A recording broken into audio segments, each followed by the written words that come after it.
Hey Sevgi, this is Sean. Just looking at your final you were working on, your dance animation.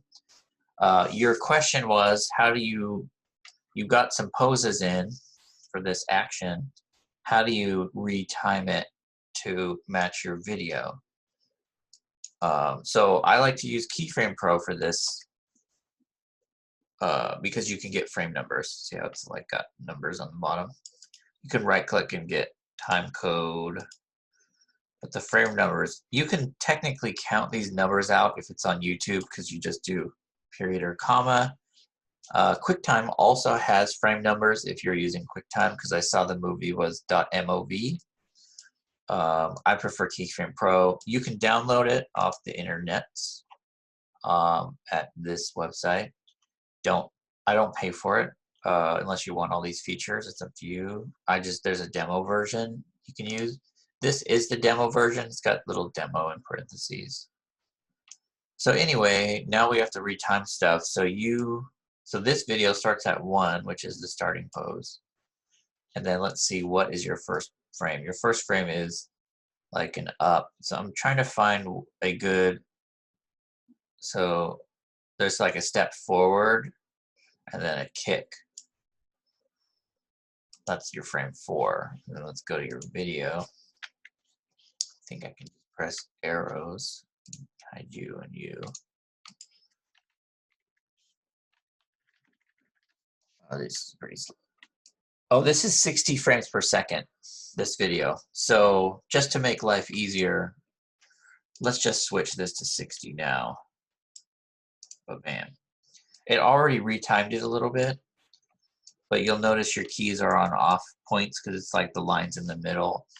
So I'm gonna hold Shift, left click and drag, then right click, snap. And it should move most of my keys onto whole frame numbers. But there's a little bit uneven, but we're gonna fix all that. Okay, so now we can use these numbers and just match them up.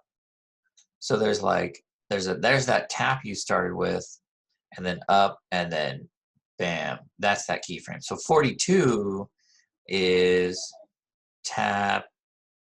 I think that's 42.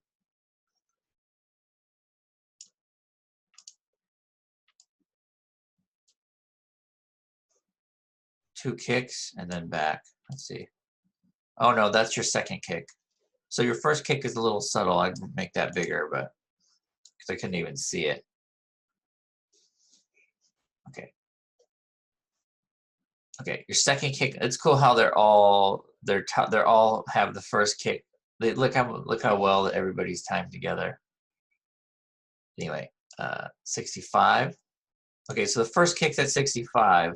No, that's the second kick. Sorry, 1, 2. That should be 65. I'm just gonna out here. So it's the same trick. Left click and drag to that second kick pose. That's 10.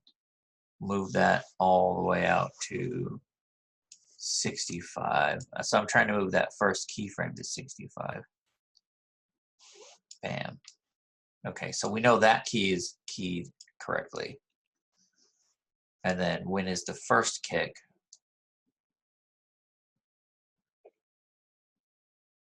41. That's that one. Move this to 41. I'm just gonna pick something in the middle. You can get more specific on this and just straight up match your key poses, and then keep going. And I'll do one more just for S and G's.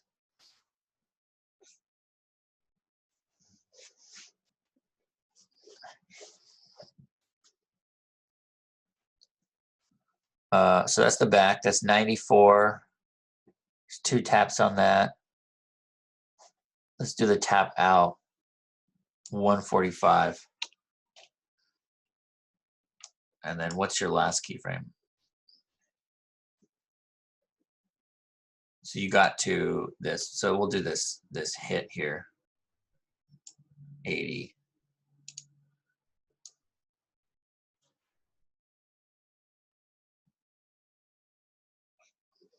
170. I'm using this one in the front, but I guess you could use whoever. 178. I'm going to go to 200 on this. So this needs to be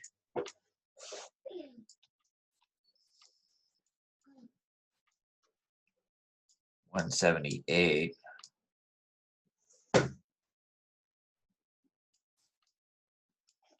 And then this was like 145.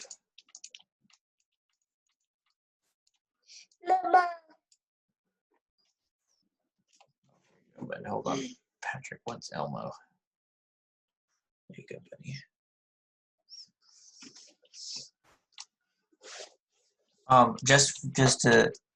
For now, I'm gonna just space this out, but you'll want to get real specific on your frame numbers.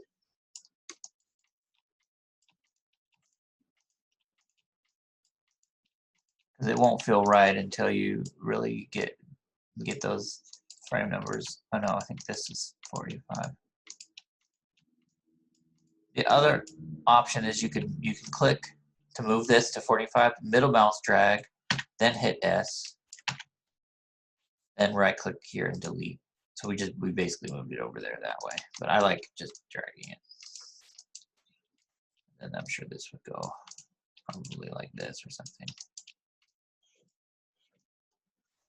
Anything else bunched up? Okay, so I don't have your music, but this should actually be timed with that video. And then you have to figure out all the in-betweens and all that jazz. So yeah, for now, just let's do a pass on retiming it and then getting the poses done. Let's see if this works. Enable stepped preview. Cool, this works. So, and you can get really like distracted with in-betweens. So it gets all like weird in here where your key poses are fine, but it's this in-between that's causing you some trouble. For now, what I would recommend is just doing enable step preview so you don't have to worry about it, and just doing putting more keyframes in. But I think this is the full cycle we were gonna do, right? I forget if this is the whole anim or not. But anyway, that's how I work. I always get the key poses in. I get my timing done first.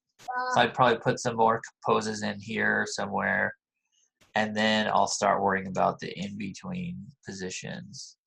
And you'll notice on the key poses, for example, your spine isn't really moving much. There's no up and down, but I'm sure you're planning to work on all that stuff.